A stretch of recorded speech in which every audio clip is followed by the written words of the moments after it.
Hey, housewives, come on in. You know the dirty dishes are still in the sink from yesterday and the laundry is still in the basket.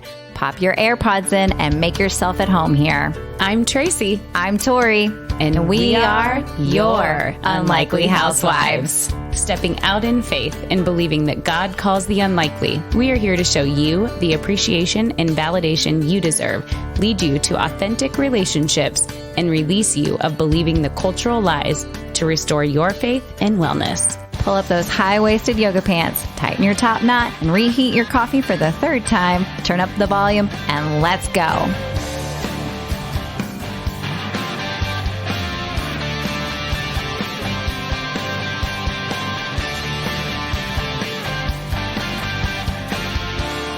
Hey, housewives. Hey, welcome back. Welcome back. We are coming to the end of Maycember. Woo! I think I'm tired. I'm tired now, too. Take a deep breath. I know. I am praising that school, by the time y'all get this, school will be out. But what we're feeling right now is just all the things, the teacher gifts, the field days, the homeworks, the finals. I got to say, I checked off the teacher gift list last week. So I was like, whoosh. Good for you. But that was just one, yeah. I had good intentions. I text y'all on May 1st. Remember you that? Did. I text our group chat and I was like, hey, let's do this. Someone come up with some good ideas. Help me get a good teacher gift. And y'all failed and I bought a gift card last week. Hey, in all honesty, that's probably what they want. I know. Yes. I may or may not. I will not confirm that I bought one of the teachers alcohol. I mean, when you know them that well. True. And I don't know that I know her all that well, but I did already get the response. She came up to me immediately and said, best teacher's gift ever. There you go. And I was like, I win. Yep. So there's that. So I try to beat that, moms. No, I'm kidding. But so if you're looking for a good teacher's gift, alcohol might be what you need. Yeah, never know. It depends on your child. Yeah, right. Yeah. Depends on how your child was for the year. Exactly. Yeah.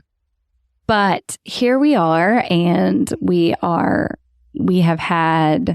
a really good spring. I mean, some of the guests that we have brought y'all, man, they have been good. Yeah, they've been fun to really just kind of go. We were all over the place, but what I think that I loved was just new, fresh ideas from all of them. Yeah. And just going different places and you guys hearing different stories and just different things that hit in different ways. And even, something else that was shared with us via text message, that our other episodes are still being shared. Mm-hmm. And one of them that is so impactful, I guess, was from last spring. It was spring of last year. And that one is for the moms of 2 kids that now have foundations that they do. Their mission is to help suicide prevention. Yeah. Mm-hmm. And make that. And we were just talking about how a friend shared with us that now somebody in Minnesota are doing those boxes because they got that podcast episode and shared it with somebody that shared it with somebody. And now the school up there is doing it. So. Yeah. So like that's amazing. And that's y'all. That's not us. I mean, that is because you guys are going, somebody needs to hear that. And you guys are obeying the calling that, that God puts right there. And just, so you need to share that one with this person. And you guys do. And look at what is happening because of it. We're just so incredibly thankful and grateful to be just a small part of it. Yeah.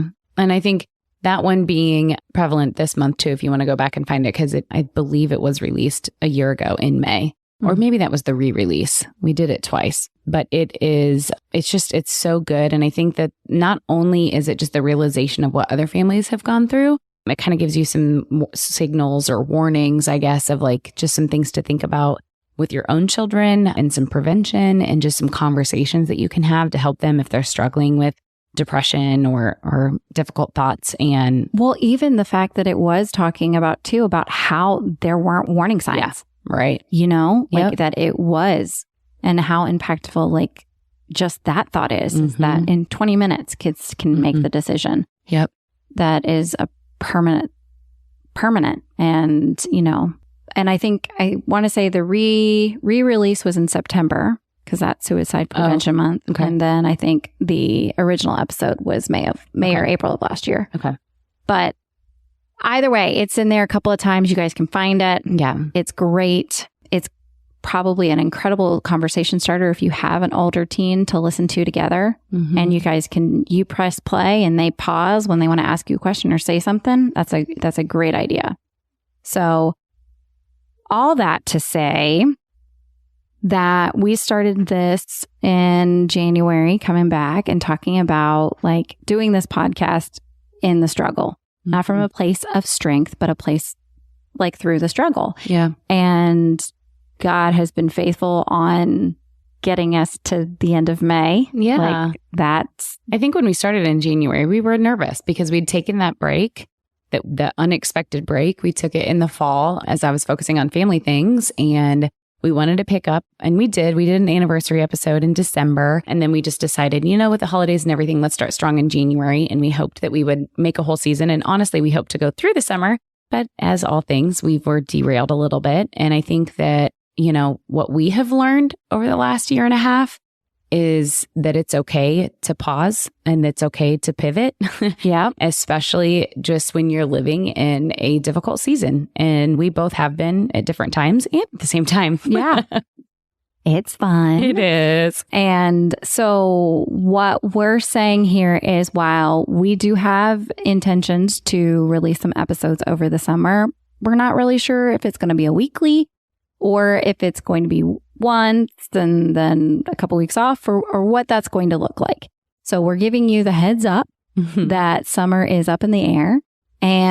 But let's back up and talk a little bit about what I'll share what the behind the scenes or behind the mic. Yeah, right. What you guys have, if you know me personally, you probably have heard most of this. So feel free to skip, hit fast forward 30 seconds a couple times. But there have been lots of things going on. And one of them being that right after Christmas, our tub flooded and our entire master bath is having to be redone. And that was in December. And if you're doing the math, it is May. And construction hasn't even started on that.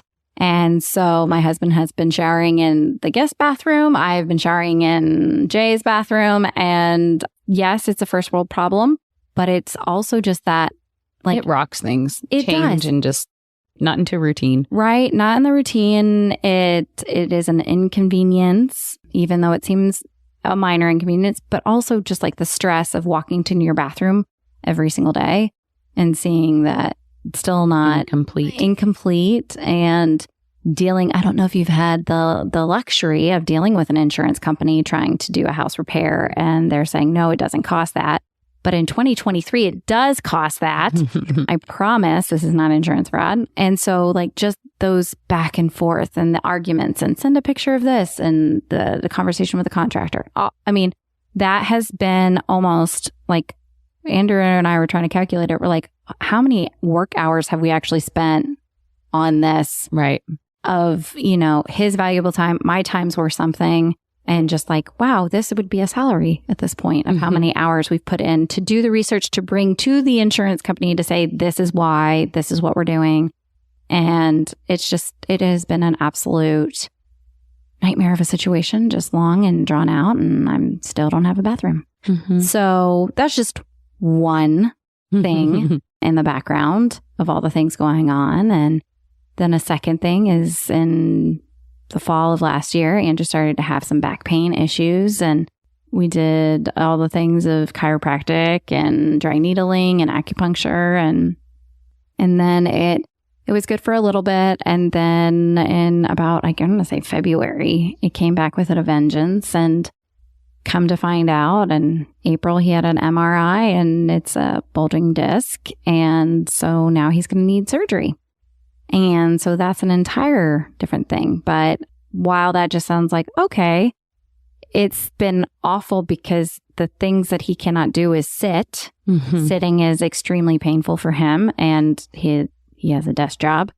So he sits. And we also have 2 children who are in activities that we drive everywhere, which is sitting. And so he car is extremely painful. And that is just, so again, has shifted us. And you have 2 giant dogs that he can't probably walk on a leash because they might jolt him even more. Yes. And they're puppies. And so it's been like a lot of shifting and a lot of, again, pivoting and taking on different responsibilities and things like that. And I mean, he is in constant pain. He doesn't get relief. He's not on any opioids or anything like that as for painkillers. He doesn't want to be. But like that constant pain. And if you've ever been in pain, ladies, for any length of time, we all tend to get a little cranky and frustrated. Yeah. And so, but there are things that he can't do. And so that's when I step, and then acquiring a business at some point, was involved in that. So we also have that. And that's been a fun new adventure, which I've had a lot of fun and enjoying the networking for that because I am involved in that. And then just, kids' activities and sports and just the daily in the midst of the hard stuff. Like it really does throw things off. I mean, gosh, putting a meal on the table seems difficult some days. Yeah. I'm like, oh, we have to eat again? I mean, chicken nuggets. Yes. Yeah. Ham sandwich. Great. Sure. Let's see. What do we have in the pantry?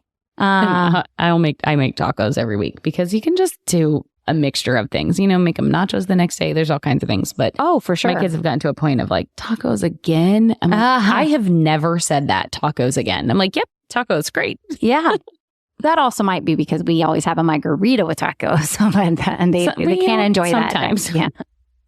Yeah. Yeah, no, it's become, I've been through those seasons and I'm still in that season. It just looks differently and it's constant roller coaster. And, I think the one thing that we've talked about many, many times over this season and last year, like you see the highlight reel, you see social media and just see that like everything's going good. And, typically it is, we do find joy amidst the chaos and we do find happy moments and celebrating things that our kids are going through in schools and activities and milestones. And I mean, like, look at this spring. I mean, 2 incredible things. I mean, you had 2 kids get baptized this spring. Yep. E got baptized this spring. Like, so there are these joyous celebrations and and we absolutely see God working in all of this. But it can get heavy. Yeah. And we're not a couple girls here that are going to shy away from that, like, because we have had the conversations and we know that things are difficult. And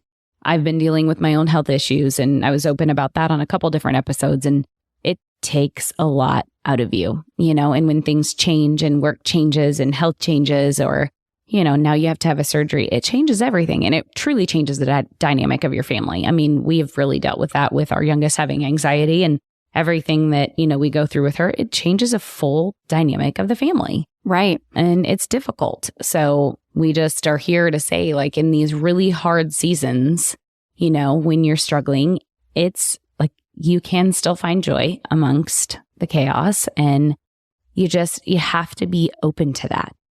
Right. And remember, the joy doesn't come from circumstance. It doesn't come from something that happens to you, is that you have access to joy 24/7 and it comes through Christ. And I remember we started the season with Bring the Joy. Yeah, we did. And our lives if somebody knew all the details of all the things that you and I have been going through from the inside out, let's say, no one would be shocked if we were unhappy, frustrated, angry, depressed, hiding under our covers 4 days a week. Like, no one would be shocked. And they would be like, yeah, you absolutely are allowed to feel that. Mm-hmm. But you and I have chosen, like, that's not where my joy comes from. Right. That is that my feelings are minimal. Feelings are dust in the wind. Like, they're nothing. Like, there's too many people who let their feelings dictate whether they do something or not. Well, I just don't feel like it. Mm-hmm. Well, but you need to do that, but our joy is not a feeling. Our joy comes to us abundantly if we ask for it. Yeah. And so you and I have chosen to do that. And there are days that we have a hard time accepting it. Yeah. But, you know, you and I can, in the midst of all the hard, and go back and forth and then crack a joke of like, well, if this puts me 6 feet under, then so be it. You know, like here we are. And, you know, and we can still do that and still. Well, I've lived through the hard of what you're about to go through just in a different way with Chris having his rotator cuff surgery a couple years ago. Yeah. That was 2020.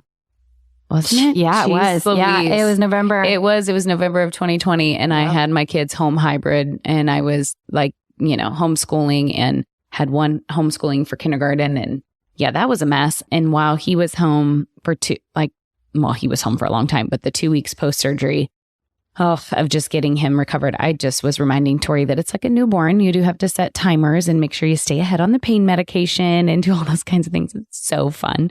And you don't get any sleep. And about 2 weeks after, maybe a week and a half after Chris's surgery, I'd come downstairs and my dog was peeing blood everywhere. And then that was when he had to have bladder surgery. And I had to sleep on the couch in the basement with him for 18 nights in a row until I had gone back and received that he was, you know, the info that he was good to go up and downstairs because he would have to go out to go to the bathroom in the middle of the night. And he couldn't go up and downstairs. So I was carrying him. And, you know, I was really tired and still raising 4 kids and teaching them. And, you know, so when we were just joking earlier that I thought that was hard. I've been through harder since. So, I mean, we can get through anything, can't we? Yeah. Yeah. Uh-huh. And the thought that what doesn't kill us makes us stronger. No, not really. Yeah. Not really. No, just. We just have more information. Right. That's all. We know more now. We knew. We do. We ask more questions. Yeah. And we go, wait a second. We pray harder. We pray harder. I also, like I said, I've stopped praying for patience because I stopped wanting opportunities to be patient. Mm-hmm. So I made the mistake in the fall to start praying like, God, give me your joy, your joy that doesn't come with circumstance. And he's been faithful. Hey. Yep. I'm in a phase of like just surrendering. And it's like, it took a lot to get there because I'm always been, you know, control, you know, especially you have the 4 kids. I was going to say, like it's really hard. You do. Yeah. You have to have the planning. You have to like, and there's certain things that I still have to have control over, of course, because that's just functioning. But there's so much that I've just surrendered and given to the Lord and things with, you know, our marriage and our kids. And, you know, I know there's big changes that are going to happen in the future. And I have so much peace about it because he's in control, not me. Yeah. And I have just had to really pray into that and let that go. And it feels really good. I really wish I would have listened to people when they told me that a while ago, but here we are in his timing. Yes. Uh-huh. And that's something too, like years ago, like, and thank God I still have it. But it's like when Andrew and I were going through stuff and that season of hard, and I just said, okay, God, this is your marriage and he's yours and I'm not his Holy Spirit and we're, you know, but like, if you take this away, if this goes, like, I'll be fine. I don't know what fine looks like, but I'll be fine. Yeah. And to this day, I still have that piece of like, this is yours and not mine. Mm-hmm. Like, and I, you know, and there's, when you come at something with that kind of like, hey, it doesn't matter what I do. Yeah. Like, I've given it over and like, I'm going to do what he told me to do, which is show up in love. Mm-hmm. And then the rest is just, we'll figure it out. And like you have such more peace. We've talked about you know, peace is of utmost importance for you and your family in this season of life. Like that is what you have cultivated since COVID and the pandemic and all of that and what that looks like. And that's amazing. And too often we don't give peace the credit that it needs because we're like, well, it's fine. It's fine. It's fine. Yeah. You just keep going. And it until you're in the ground, you know, like it's too much. Yeah. And so, yeah, we've definitely slowed down it as much as we could from having, you know, 4 kids and activities, but it does feel good. We do enjoy, like this weekend, we had one game and we fished and we played outside and we just we relaxed and it was lovely. Yeah. And isn't it fun just to have those reminders? Like we had something similar this week where it was like, hey, we don't have anything this week. Like we can just get up and go. Mm-hmm. We can go and do like, let's go all the way out to, I was in somewhere 45 minutes and I was like, come on girls, let's go. Mm-hmm. And it was just easy. And then, all right, well, Sunday afternoon, it's pretty. Let's go to the pool. Yep. Which I'm not ready for that. Like, no. Was it cold? I don't know. I didn't get in. Oh, come on, mama. No, you're forgetting. I don't get in the pool with my children. Something. No. But how was that book? The book was lovely. It is. And I'm almost halfway. I love to read. Yes. On my current reading list is Delete That by John Crist. Oh, I bet that's good. And it is good. And it's really talking about like the stories we tell ourselves and yeah. And how at the base of everything that we do is we're worried about what others think about us. And so and it's just so spot on. And obviously he's coming at it from the social media perspective, but it's really good about how like you put on a face of what you want people to think you are and versus what you actually are, but how much happy you are when you are really going, you know what? But that's not me. Yeah. And your it's true okay. Authentic self. Yeah. And it's okay that I'm a Christian and I'm drinking a beer and it's noon. Mm-hmm. It's okay, mama. I'm not going to judge you for whatever's in that Yeti cup of yours. Yep. Or the Stanley Cup. 2023 after all. So it's a Stanley Cup now. But not if you're in my house. Yeah.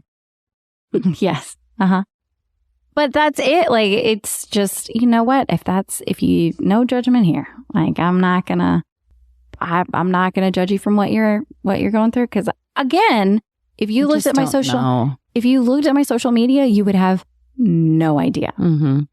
And it's not even like, I think that's the hard part is it's like, it's not that we're hiding anything. I mean, we're very vocal on our podcast. So if anybody really wanted to know, they could just jump on here. But, it also is it isn't as a safe place as it used to be to share your struggles. And I think that's why people have internalized it more. And, just talking to a couple moms last week just about our health journeys and just all the things that we're going through and some of the things that, each of us are trying. It's like we're all doing something different, but we're all trying, and so you're encouraging each other in that, but no one knew until we talked together about it. Yeah. And it's almost like if I post this on social media, will I get the mom shaming or will I get the body shaming or will I get the, Yeah. Anymore, you don't want to open yourself up to it because it's coming. Right. You're going to offend somebody. I mean, now I just did one post where it talked about how I am a terrible person. Yeah. And that was good. Thank you. And I had another friend who just posted just kind of like on Mother's Day, and it was one of those things. And it was just sharing her infertility journey. And then in the bottom of it, she had to say, please don't send me messages about how we can get pregnant. Like, can you just not like reach out to me about that? Like, I'm just sharing for others that are there. Like the fact that we have to disclaimer everything anymore. Yeah. Is ridiculous. Yes. But I get why she did. Right. But too, it's like, I can't say Happy Mother's Day now. I have to also it doesn't take anything away if I say Happy Mother's Day.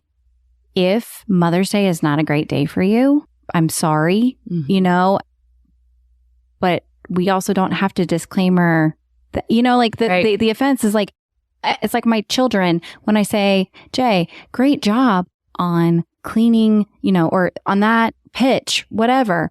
And then E comes out and goes, well, I'm really great at volleyball. And I'm like, sweetheart, just because I was saying something to her takes nothing away from you. Exactly. Takes nothing away. Mm-hmm. I'm not saying she's better than you. Yeah. I'm not saying that she's more gifted than you. I just complimented her on this and I said that she looks great and doing that, whatever. But I also don't have to say anything at the exact same time about you to just say something. Mm-hmm. Like, we have got to figure that out. I know. I don't know where that comes from. That's coming from something because it happens in my household too.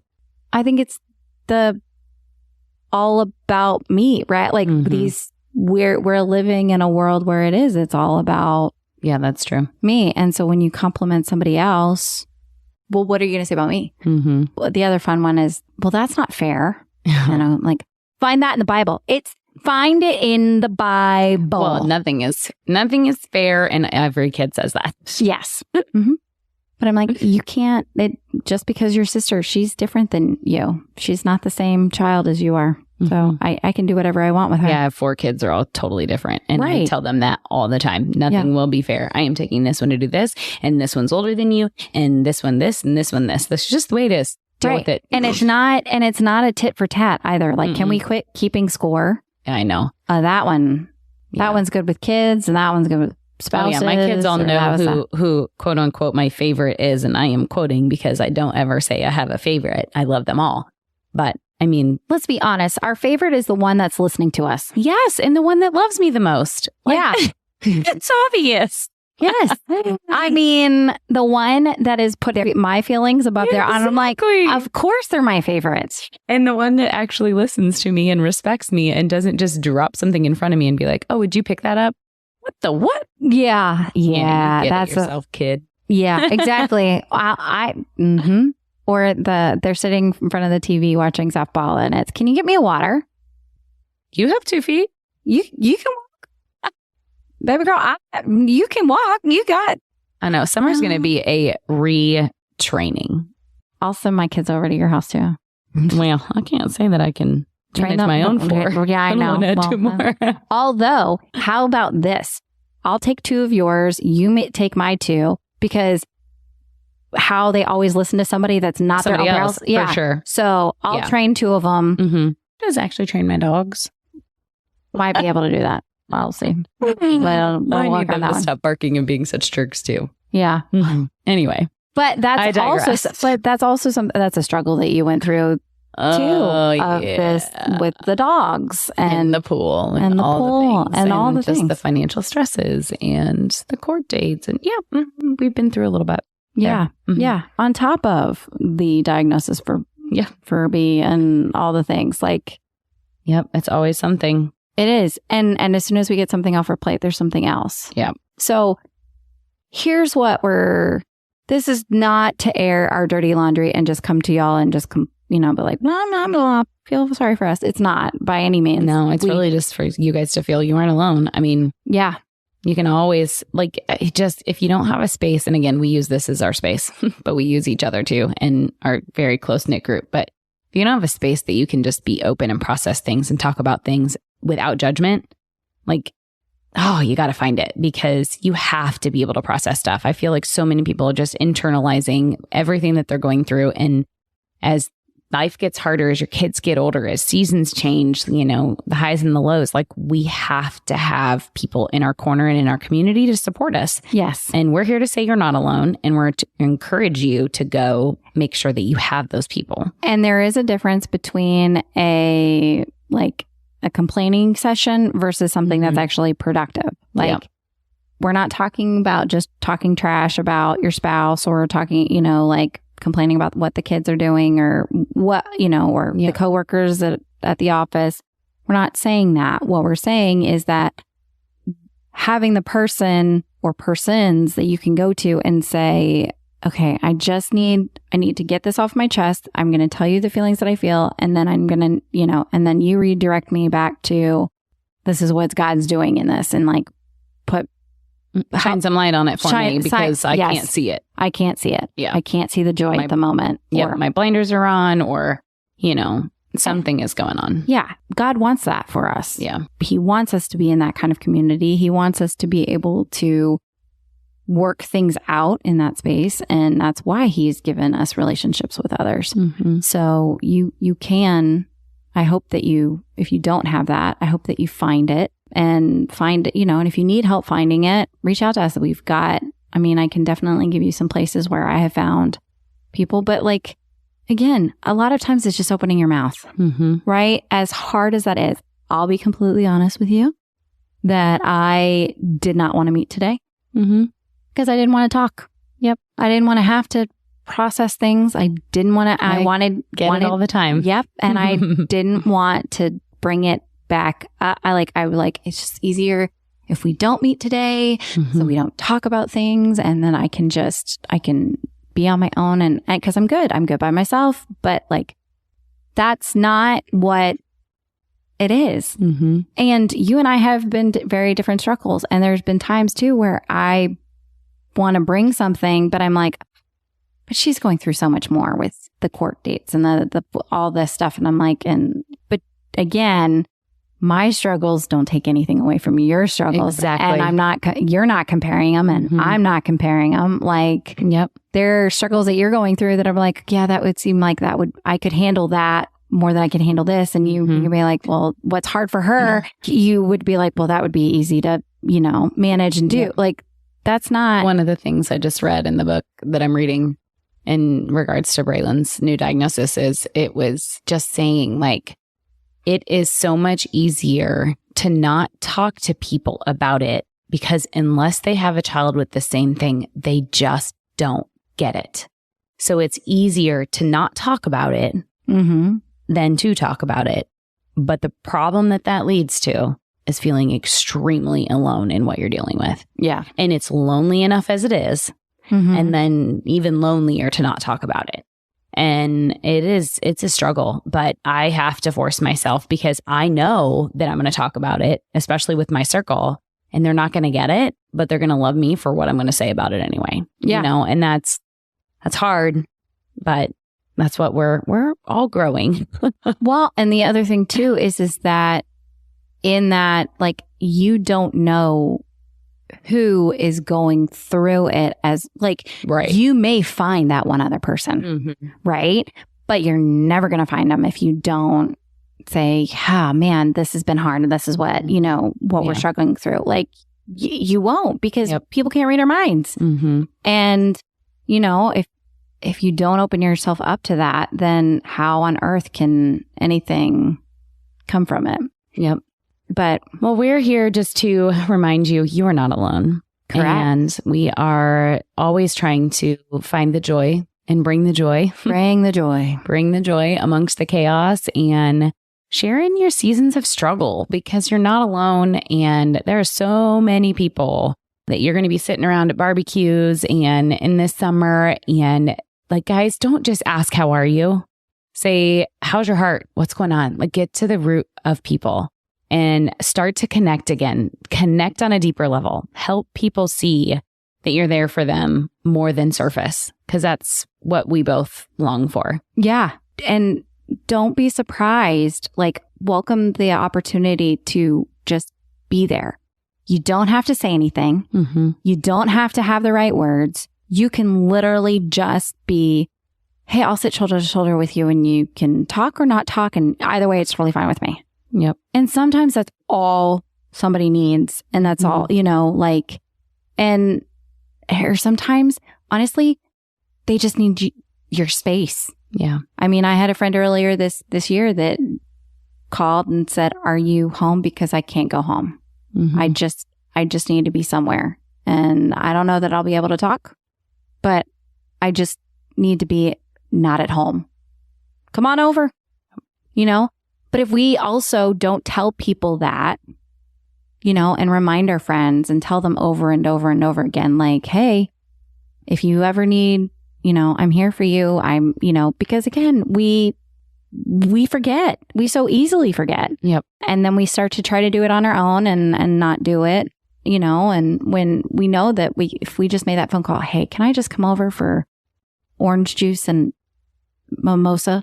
Like, get it out. Champagne? Yeah, champagne, whatever it is. Can I just come over for alcohol? Yes, you can. We will cope with that a little bit, but we're not going to cope with that all the way. Yes. Okay, so that's correct. That's, you can do that. Different. Yes. So, but yeah, you have to tell people that, and because we forget and be that for somebody else too. Yes. So we are going to leave it with, until next time, housewives. Yes. We will be back. Have an awesome summer. You are going to be hearing from us soon. Yes. We love you. Love you. Thank you, housewives. Bye. Whether we made you laugh or cry today, we pray you feel appreciated, bolder and braver than yesterday, stronger and more faithful for tomorrow, and living in who you were made to be today. Join our online community on Facebook. Link in the show notes. And be sure to review and subscribe on Apple Podcasts or wherever you enjoy listening. Until next time, housewives, we give you permission to walk confidently, free, and to be intentional in your slippers or stilettos.